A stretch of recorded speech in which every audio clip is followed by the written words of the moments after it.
Hello साथीहरू नमस्ते सन्चै हुनुहुन्छ म पनि सन्चै छु। आजको मेरो रेसिपी मासको फाँडो। मसँग गेडा मास थिएन साथीहरू, त्यही भएर मैले मासको दालबाटै फाँडो बनाउने विचार गरेँ। त्यसको लागि मैले अलिकति चामल, थोरै मेथी अनि अलिकति जिरा लिएँ।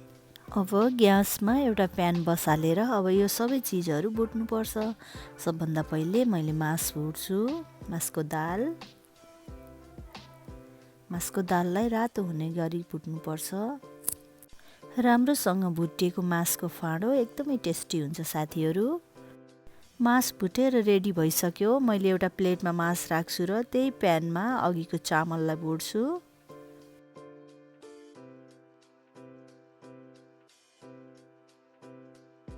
चामललाई पनि राम्रोसँग भुट्नुपर्छ।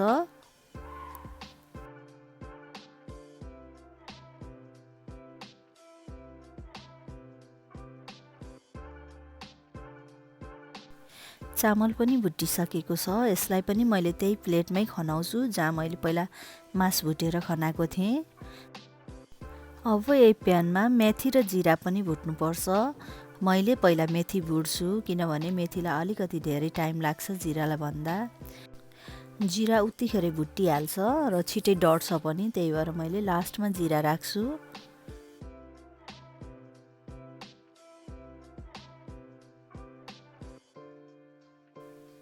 जिरा राखेर एकछिन भुट्ने।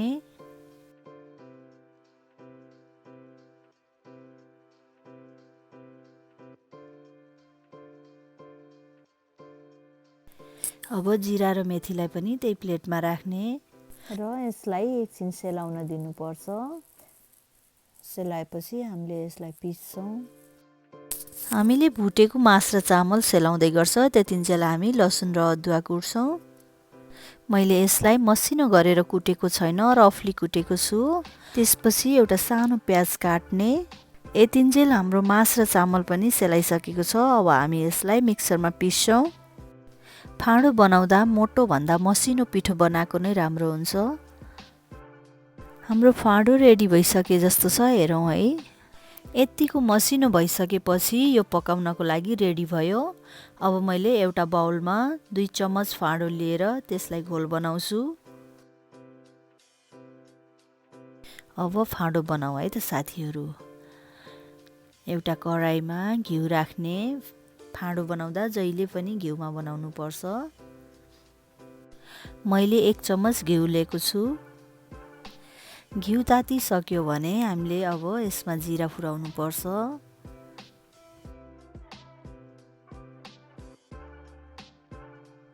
जिरा भुटिसक्यो भने त्यसपछि हामीले सुकेको खुर्सानी फुराउँछौँ। त्यसपछि अघि काटेको प्याजलाई पनि फुराउने र प्याज रातो रातो भइसकेपछि अघि कुटेर राखेको लसुन र अदुवालाई राम्रोसँग भुट्नुपर्छ।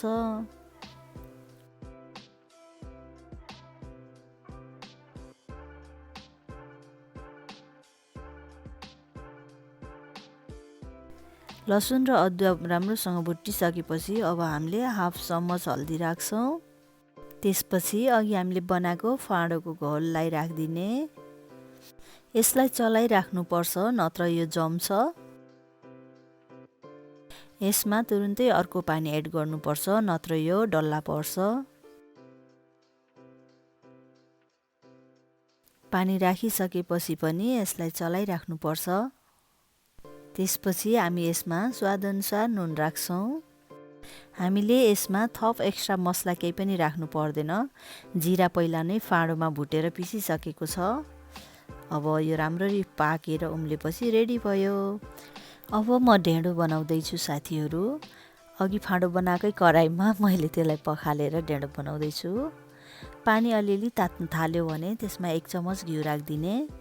घिउ राख्यो भने ढेँडो मिठो हुन्छ।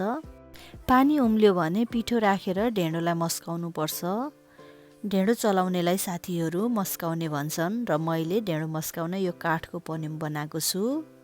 अब थोरै थोरै पिठो राख्दै चलाउँदै गरेर ढेँडो बनाउनु पर्छ। एकैचोटि धेरै पिठो राखेर बनायो भने क्लम्स रहन्छ, जुन काँचै हुन्छ अनि पेट दुख्ने सम्भावना बढी हुन्छ साथीहरू।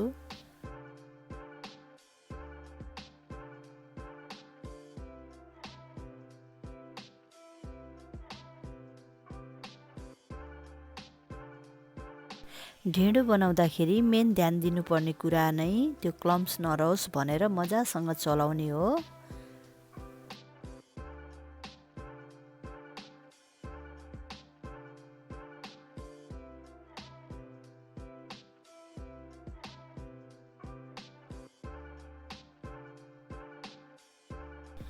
जब ढेँडो पाक्न थाल्छ तब त्यो सँगै फर्किन्छ साथीहरू, एउटै डल्लो भएर फर्काउँदा चलाउँदा सँगसँगै घुम्ने हुन्छ। त्यतिखेर थाहा पाउनुपर्छ कि अब हाम्रो ढेँडो रेडी हुँदैछ।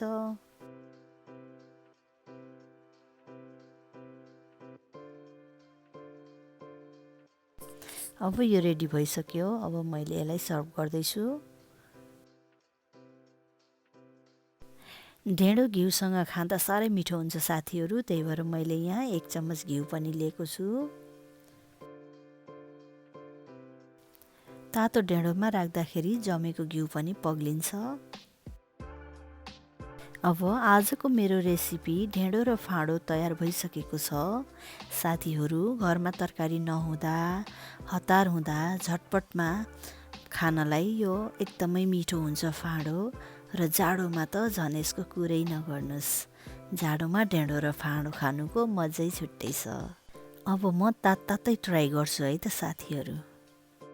हजुरहरू पनि यो हेल्दी रेसिपी बनाएर ट्राई गर्नुहोला साथीहरू, र मलाई लाइक र कमेन्ट गर्न नभुल्नुहोला, र मेरो यो च्यानललाई सब्सक्राइब गर्न पनि नभुल्नुहोला। हस्त धन्यवाद। नमस्ते साथीहरू, गुड बाई।